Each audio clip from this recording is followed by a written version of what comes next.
Chapter 16 Diana is invited to tea with tragic results. October was a beautiful month at Green Gables, when the birches in the hollow turned as golden as sunshine, and the maples behind the orchard were royal crimson, and the wild cherry trees along the lane put on the loveliest shades of dark red and bronzy green, while the fields sunned themselves in aftermaths. Anne reveled in the world of color about her. "Oh, Marilla," she exclaimed one Saturday morning, coming dancing in with her arms full of gorgeous boughs. "I am so glad I live in a world where there are Octobers. It would be terrible if we just skipped from September to November, wouldn't it? Look at these maple branches. Don't they give you a thrill? Several thrills? I'm going to decorate my room with them." "Messy things," said Marilla, whose aesthetic sense was not noticeably developed. "You clutter up your room entirely too much with out-of-doors stuff, Anne. Bedrooms were made to sleep in." "Oh, and dream in, too, Marilla. And you know one can dream so much better in a room where there are pretty things.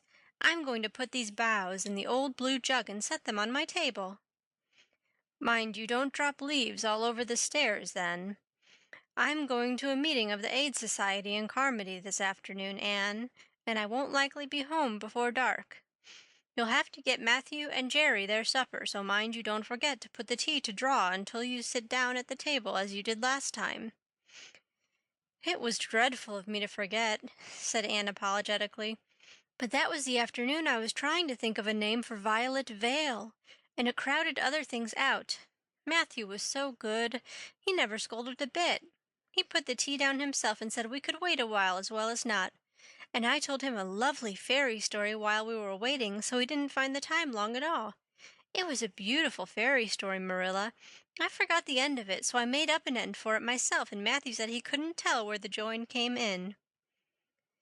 "Matthew would think it all right, Anne, if you took a notion to get up and have dinner in the middle of the night. But you keep your wits about you this time. And I don't really know if I'm doing right. It may make you more addlepated than ever. But you can ask Diana to come over and spend the afternoon with you and have tea here." "Oh, Marilla!" Anne clasped her hands. "How perfectly lovely! You are able to imagine things after all, or else you'd never have understood how I've longed for this very thing. It will seem so nice and grown-uppish. No fear of my forgetting to put the tea to draw when I have company. Oh, Marilla, can I use the rosebud spray tea set?" "No, indeed. The rosebud tea set? Well, what next? You know I never use that except for the minister or the aides. You'll put down the old brown tea set, but you can open the little yellow crock of cherry preserves. It's time it was being used anyhow. I believe it's beginning to work. And you can cut some fruitcake and have some of the cookies and snaps." "I can just imagine myself sitting down at the head of the table and pouring out the tea," said Anne, shutting her eyes ecstatically, "and asking Diana if she takes sugar. I know she doesn't, but of course I'll ask her just as if I didn't know. And then pressing her to take another piece of fruitcake and another helping of preserves. Oh, Marilla, it's a wonderful sensation just to think of it. Can I take her into the spare room to lay off her hat when she comes, and then into the parlor to sit?" "No, the sitting room will do for you and your company. But there's a bottle half full of raspberry cordial that was left over from the church social the other night. It's on the second shelf of the sitting room closet, and you and Diana can have it if you like, and a cookie to eat with it along in the afternoon, for I dare say Matthew will be late coming in to tea since he's hauling potatoes to the vessel." Anne flew down to the hollow, past the Dryad's Bubble, and up the spruce path to Orchard Slope, to ask Diana to tea. As a result, just after Marilla had driven off to Carmody, Diana came over, dressed in her second-best dress, and looking exactly as it is proper to look when asked out to tea. At other times she was wont to run into the kitchen without knocking, but now she knocked primly at the front door, and when Anne, dressed in her second best, as primly opened it, Both little girls shook hands as gravely as if they had never met before. This unnatural solemnity lasted until after Diana had been taken to the east gable to lay off her hat, and then had sat for 10 minutes in the sitting-room, toes in position. "How is your mother?" inquired Anne politely, just as if she had not seen Mrs. Barry picking apples that morning in excellent health and spirits. "She is very well, thank you. I suppose Mr. Cuthbert is hauling potatoes to the lily sands this afternoon, is he?" said Diana, who had ridden down to Mr. Harmon Andrews's that morning in Matthew's cart. "Yes, our potato crop is very good this year. I hope your father's potato crop is good, too." "It is fairly good, thank you. Have you picked many of your apples yet?" "Oh, ever so many," said Anne, forgetting to be dignified and jumping up quickly. "Let's go out to the orchard and get some of the red sweetings, Diana. Marilla says we can have all that are left on the tree. Marilla is a very generous woman. She said we could have fruit cake and cherry preserves for tea, but it isn't good manners to tell your company what you are going to give them to eat, so I won't tell you what she said we could have to drink. Only it begins with an R and a C, and it's a bright red color. I love bright red drinks, don't you? They taste twice as good as any other color." The orchard, with its great sweeping boughs that bent to the ground with fruit, proved so delightful that the little girls spent most of the afternoon in it, sitting in a grassy corner where the frost had spared the green and the mellow autumn sunshine lingered warmly, eating apples and talking as hard as they could. Diana had much to tell Anne of what went on in school. She had to sit with Gertie Pye, and she hated it. Gertie squeaked her pencil all the time, and it just made her, Diana's, blood run cold. Ruby Gillis had charmed all her warts away, true's you live, with a magic pebble that old Mary Joe from the creek gave her. You had to rub the warts with a pebble and then throw it away over your left shoulder at the time of the new moon, and the warts would all go. Charlie Sloane's name was written up with M. White's on the porch wall, and M. White was awful mad about it. Sam Boulter had sassed Mr. Phillips in class, and Mr. Phillips whipped him, and Sam's father came down to the school and dared Mr. Phillips to lay a hand on one of his children again.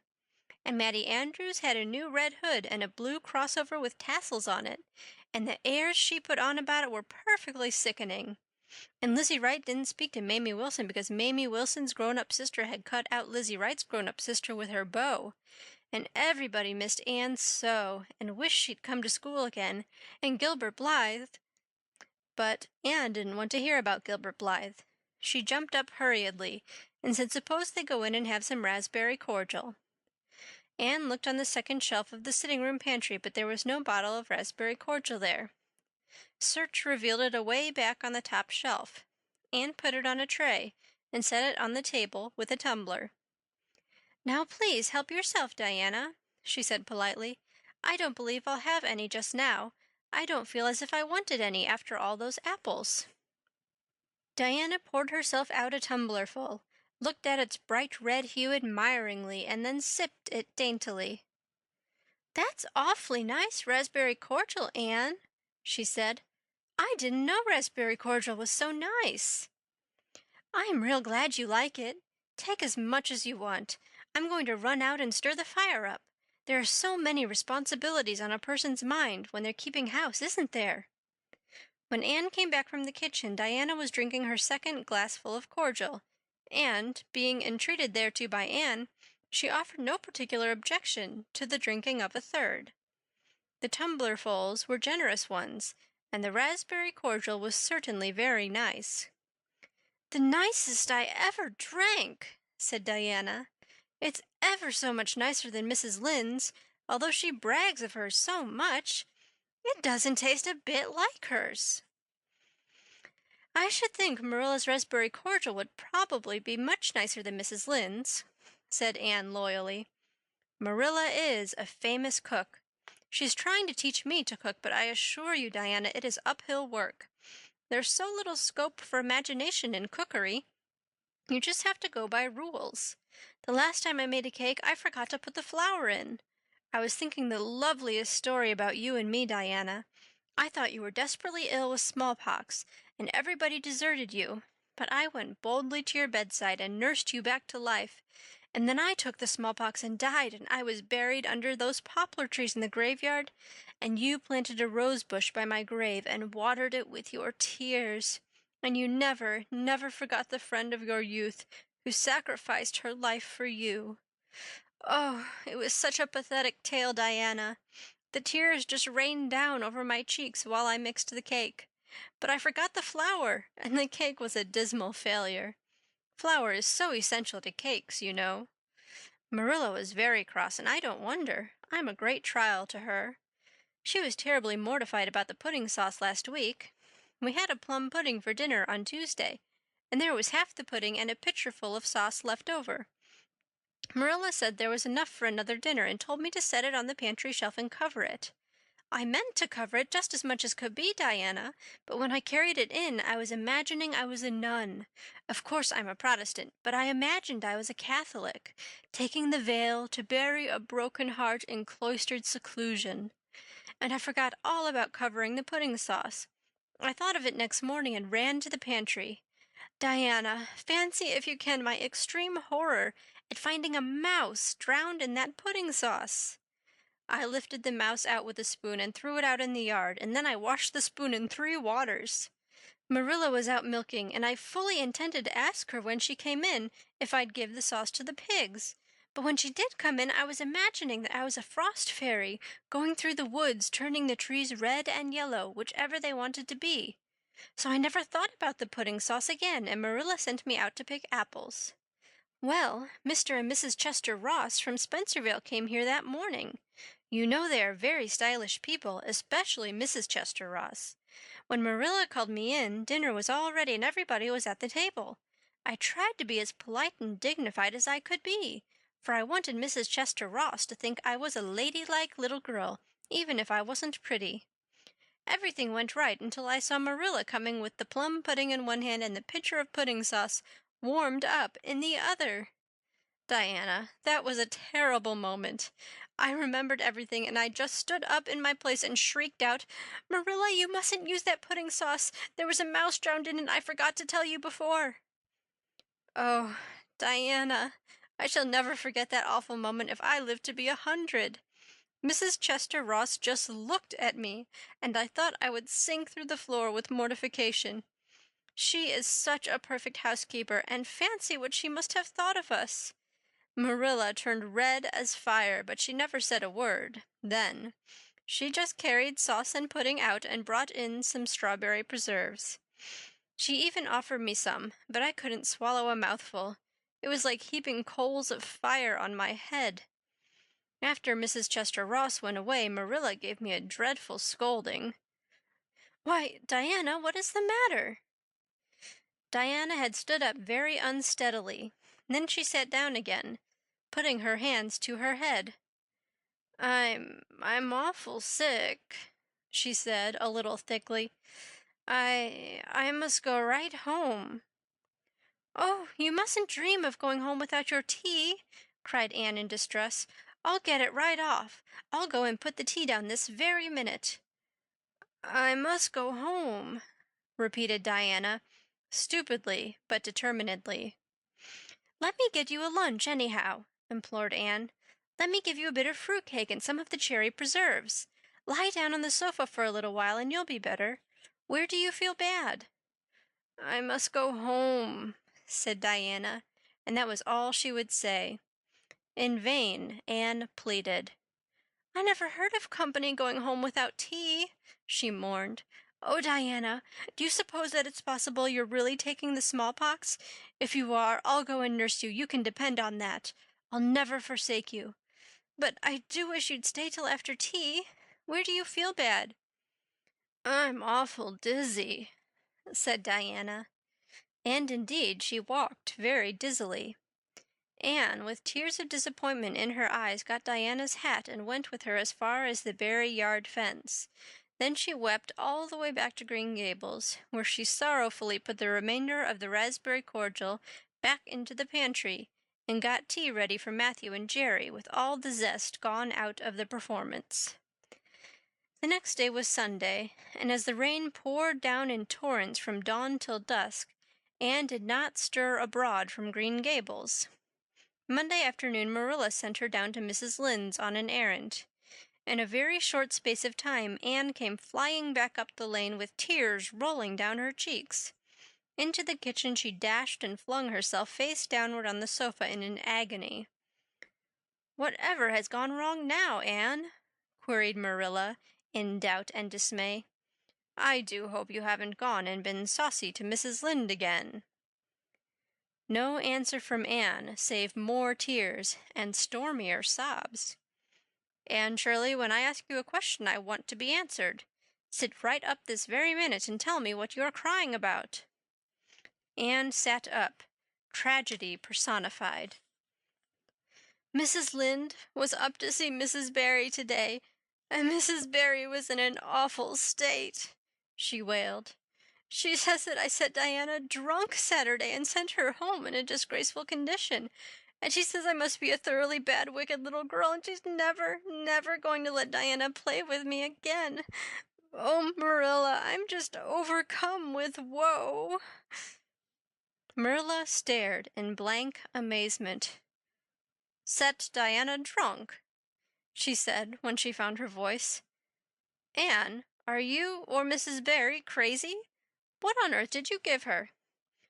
"Not a thing but raspberry cordial," sobbed Anne. "I never thought raspberry cordial would set people drunk, Marilla, not even if they drank 3 big tumblerfuls, as Diana did. Oh, it sounds so like Mrs. Thomas's husband. But I didn't mean to set her drunk." "Drunk fiddlesticks," said Marilla, marching to the sitting-room pantry. There on the shelf was a bottle, which she at once recognized as one containing some of her 3-year-old homemade currant wine, for which she was celebrated in Avonlea, although certain of the stricter sort, Mrs. Barry among them, disapproved strongly of it.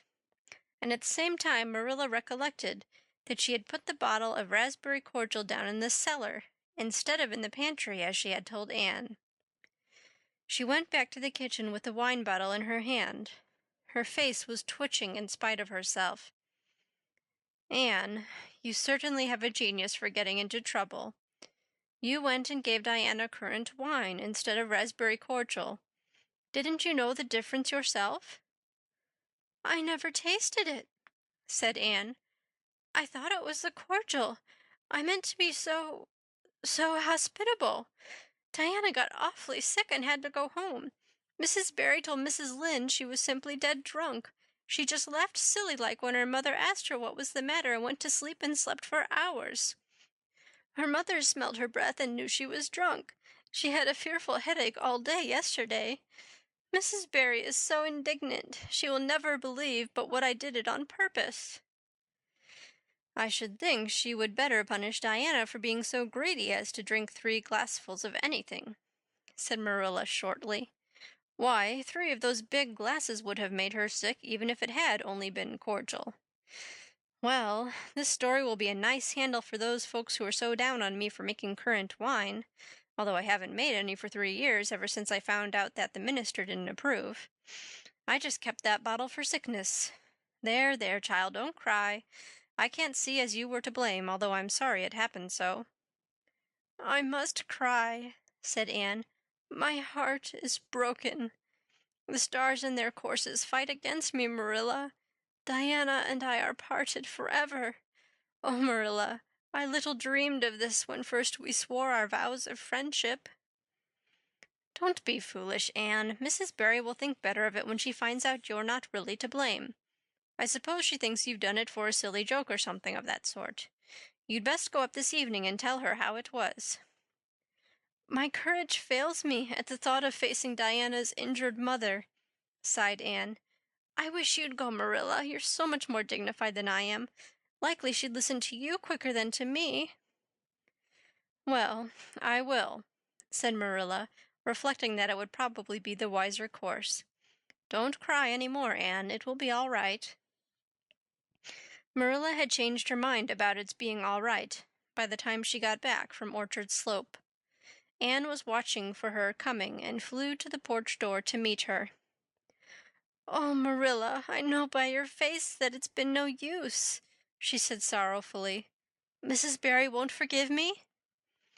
"Mrs. Barry, indeed," snapped Marilla. "Of all the unreasonable women I ever saw, she's the worst. I told her it was all a mistake and you weren't to blame, but she just simply didn't believe me. And she rubbed it well in about my currant wine and how I'd always said it couldn't have the least effect on anybody. I just told her plainly that currant wine wasn't meant to be drunk 3 tumblerfuls at a time, and that if a child I had to do with was so greedy I'd sober her up with a right good spanking." Marilla whisked into the kitchen, grievously disturbed, leaving a very much distracted little soul in the porch behind her. Presently Anne stepped out bareheaded into the chill autumn dusk.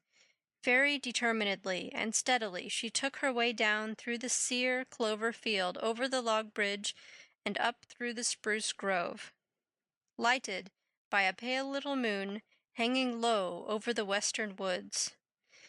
Mrs. Barry, coming to the door in answer to the timid knock, found a white-lipped, eager-eyed suppliant on the doorstep. Her face hardened. Mrs. Barry was a woman of strong prejudices and dislikes, and her anger was of the cold, sullen sort, which is always hardest to overcome.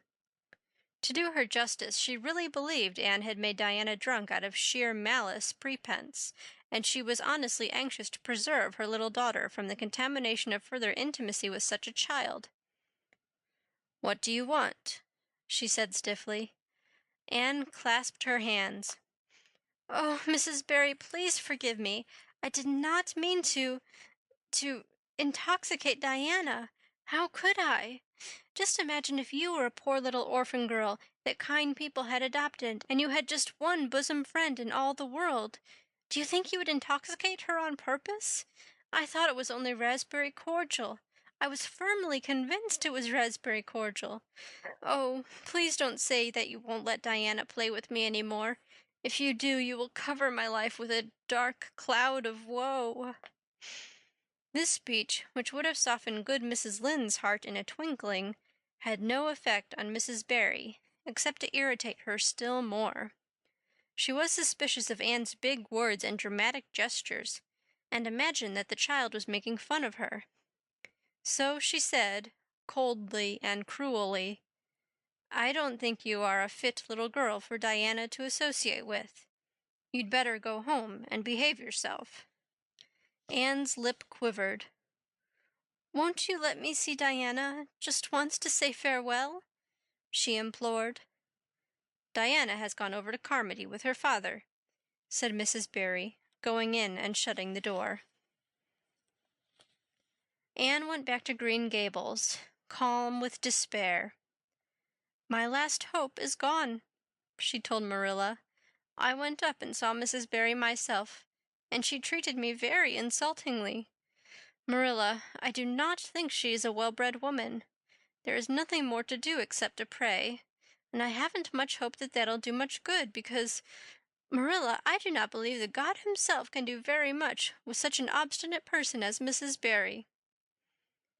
"Anne, you shouldn't say such things," rebuked Marilla, striving to overcome that unholy tendency to laughter which she was dismayed to find growing upon her. And indeed, when she told the whole story to Matthew that night, she did laugh heartily over Anne's tribulations. But when she slipped into the east gable before going to bed, and found that Anne had cried herself to sleep, an unaccustomed softness crept into her face. "Poor little soul," she murmured, lifting a loose curl of hair from the child's tear-stained face. Then she bent down and kissed the flushed cheek on the pillow.